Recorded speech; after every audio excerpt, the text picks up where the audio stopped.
நான் என்ன சொல்றேன் நண்பர்களே, விருதாச்சலம் ஒரு ஊர் இருக்கு.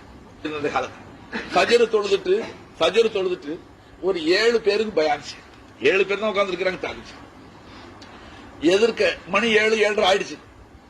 பக்கீர் சார் இருக்கிறாரு, தாயரா வச்சுக்கிட்டு அவருடைய தொழில் அது. எப்படா விடியுன்னு பாப்பான். விடிஞ்சிச்சு. அவன் வந்துட்டான். எதிர் வீட்டு வாசல், பள்ளிவாசல் ஏத்த வீட்டு வாசல். அவன் தாயரா அடிக்கிறான். என்ன சொல்றான் அவன்? சேடோ நஹமி ஆக்கே, ஓய் மக்களே, எங்களை துன்புறுத்தாதீர்கள், என்ன நோவினை செய்யாதீர்கள்.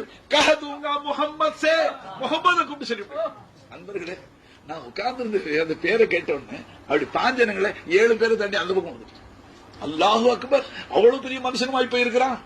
மனிதர்களே, மனுகுலத்தார்களே, என்ன நோவினை செய்யாதீங்க, கஹதுங்கா முஹம்மத் சே, ரசூலுல்லாஹ் கூப்பிட்டு சொல்லிவிட்டு. ஏன்னா அவன் நல்லா, அவன் கடைசியில கேட்டேன், ஏப்பா நீ என்ன சொன்ன? ஒருத்தர் எழுதி கொடுத்தாரு, அதை ஒப்பிக்கிறேன். ஒருத்தர் எழுதி கொடுத்தாரு, அதை நான் சொல்றேன்.